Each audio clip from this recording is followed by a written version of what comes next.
YouTube, what it is, it's your boy Chan Freeze back up in the building with another banging ass video.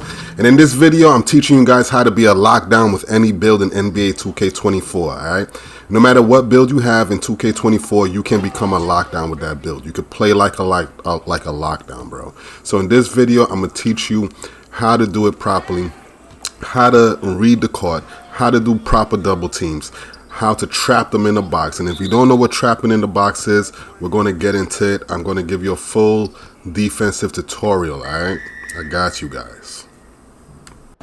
Alright guys, so we're going to get into the box. And if you do not know what the box is basically cutting off angles to the basket, okay? Or cutting off angles for them to zigzag and get an open shot. I'm holding L2 while doing this, all right, to get in a proper defensive stance. But you cannot always hold L2. You have to let go at certain points and hit turbo, or sometimes you do not even hit turbo. And a lot of times when you're playing defense, you want to try to stay in the middle of them, okay?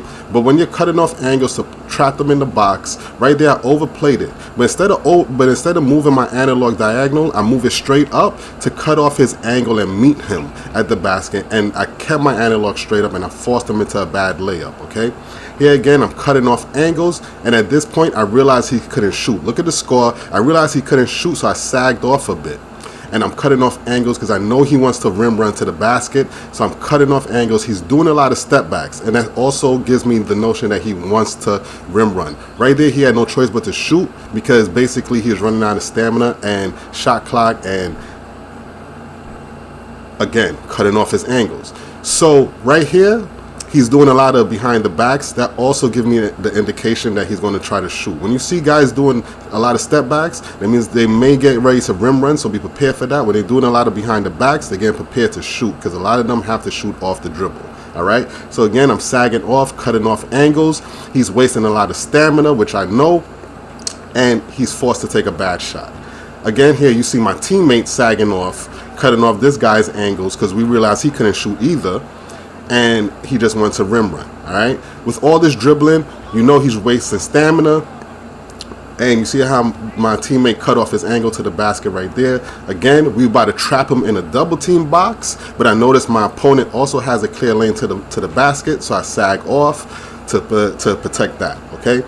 My teammate is still cutting off angles from sagging off, preventing him from getting a clear lane to the basket, all right? So you see how effective trapping in the box could be and how you could do it from sagging or playing up close here. And size don't matter. You see this guy right here, he's really probably like a power forward. He's maybe like 6'9", 6'8". I'm a 6'6" guard. And you see I stopped him right there in his tracks by trapping him in a box, cutting off the angles, all right? Here, pay attention to number 7, my teammate. He's going to cut off the angle right there and reach and got a loose ball, all right? Here, I'm going to do it again. I'm going to cut off his angle. I reach, boom, loose ball, and it turns into a steal, all right? Here, I'm going to cut off his angles, again, trapping him in the box, cut off his angles, and I'm holding L2 again, all right? I'm holding L2 to get in a proper defensive stance, okay? I'm going to come over right here. I held L2. Trapped him in that box, cutting off the angles, forced him out of bounds. All right, easy turnover, easy turnover. This stuff is easy, bro. Here you see my teammate did the same exact thing.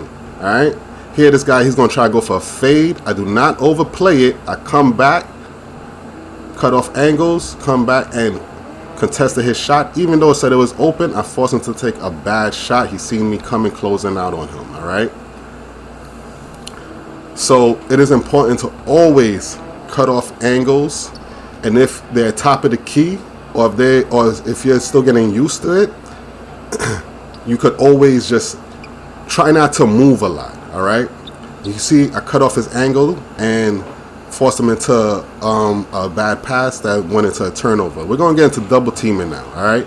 I'm holding L2. All I did was hold L2 right there. Okay. I'm holding L2. Trapping him in a box. Me and my teammate trapped him in a box, a perfect box, which led to a turnover, which led to a jump ball. Here,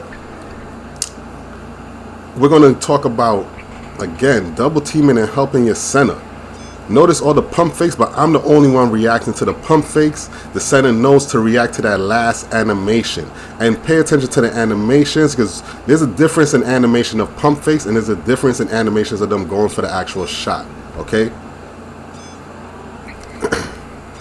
And you see again, I'm gonna help my center again down here in another game, and boom. It is very simple. No matter your size, as long as you play good defense, you will contest. Now let's get into reading the floor, okay? Reading the floor, all right? Here, I'm trying to trap him in a box, right? He passes the ball. I sag off and bait him.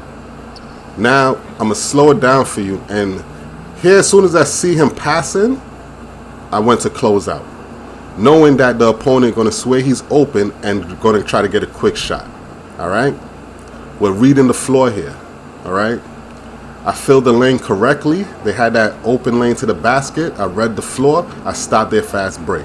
Here, reading the floor again, reading the floor. I'm going to play the paint just in case he try to run baseline, but still watching my man. Boom, my center got that. Here, I'm going to trap him in a box until my teammate could catch up, because again, reading the floor, seeing that my guy has an open lane to the basket, forces him into a bad shot. Again, reading the floor, I should have pressed his body right there, but I didn't. I should have pressed his body, but I still had to defend my guy, not leaving him open for a three, right? You see that? I couldn't leave my guy for a three, but I should have tried to press his body right there while he was trying to make his way to the basket. But I'm reading the floor. I see that they had that open lane to the basket, and I got the ball. Easy steal. Right here, open lane to the basket. I see their teammate has a open crazy lane to the basket, and that led to a steal. You have to read the floor, all right? So again, reading the floor, easy steal, all right? So you always read the floor, try to cut off angles, and keep them in a box, all right? When you're helping your teammate double team, again, helping the teammate double team, reading the floor at the same time, all right? And I'm going to drop a build video because I know my guy could cover the floor, all right? He's pretty fast. He could cover the floor, get back in time, and I'm looking for that pass animation, which lets me know I have to get back to my guy, all right? Same thing, reading the floor, hit him with a quick double team. That guy has an open lane to the basket, leads into a steal, all right? This is easy stuff, bro. You just have to play good ball, all right? Follow my directions here, and trust me, your defense will be great, bro. All right? Just pay attention, all right? Because clearly, you know, people always think they have easy looks, you know? Sometimes you got to bait them. You see how I'm boxing out my guy, making sure my center gets that? And we're going to get into, again, reading. We're going to get into screens, but you see how I was reading the floor? I seen that guy was open for a three. Now, we're going to get to screens later, but let's talk about defending a post scorer, okay? Post scorer is the most toxic build in NBA 2K since NBA 2K19, all right? Most toxic builds. Now, I'm going to show the guy, he's going to get some points off of me. He's going to get some points on me. I ain't going to deny that. He's going to get some points. He's a post scorer. I'm a 6'6" guard. He's going to get something. Right there, I'm trying to pull the chair under him, all right? I'm trying different techniques here, right? I realized I couldn't pull the chair from him. So here's a technique that a lot of people don't know about. You're going to put your hands up and you're going to go underneath the basket.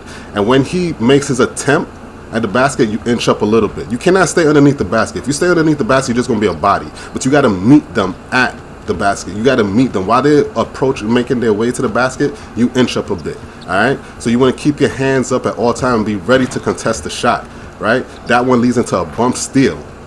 Okay? There's also keep in mind that these post scorers, they hold an L2 for their life, right? So you see, I had my hands up, I sagged off, hands up, and I hit triangle, perfect time, contested the shot, got that rebound. It's same thing again. This is how you defend a post scorer, okay? I've been doing this since 2K19, all right? And you see that one leads into a block, okay? This is how you defend a post scorer, all right? Now we're gonna get into how to properly get around screens. When you see your opponent setting screens on you, you have to move in front of the opponent. Never go behind the screen. If you go behind the screen, you're always going to be late to react, all right? Always cut in front of the opponent. Always cut in front of the opponent. You see how I'm over there making sure I stay in front of him to play that good defense, and I close out, contest the shot, right? Always move in front. You're gonna see my teammate here moving behind, and I had to come and help. You see what I'm saying? Do not go behind the screen. Never go behind the screen, bro. It's not gonna work for you. It's not gonna work out. I had to come and close out for that one. Luckily, he didn't pass it off, but I seen he's already had his mind set to shoot, right? Again, you see he moved in front of the screen. He's trying his best to stay there, but he should have picked up and stayed at the perimeter because he seen our center was playing the paint. If you have a center that is not playing the perimeter, you have to pick up and stay at the perimeter. Let the center handle the paint. So again, he overplayed it there, right? And still leaving their center open at the perimeter. Easy shot. That's an easy shot. So you have to read the floor, understand to stay in front of a screen. You see the center trying to hedge up a bit, and there was no communication between them, and that led to an open three for them. All right. Here again, you're gonna see they're setting screens because now they realize they got a little method going on. They could exploit this guy, right? He's trying his best to stay in front of the screen, and right here he ends up going behind it, and that leads to an open shot. Luckily, I got the rebound. All right. So you guys, there you have it. You know how to now defend against a post scorer. You know how to trap people in a box. You know how to read the floor, and you know how to get around screens properly. All right. So I appreciate you guys. Check out my other videos. I got an in-depth shooter tutorial teaching the cues of each game mode, how you're going to understand and green way more shots. All right. So make sure you drop a like, subscribe to the channel, follow me on Twitter at ChampFreeze. All right, follow me on Twitch at ChampFreeze. Drop a like, man. I appreciate y'all boys, man. And girls, because we know we got the girl gamers too. You know what I mean? So I appreciate all of y'all. Thanks for the love. Peace.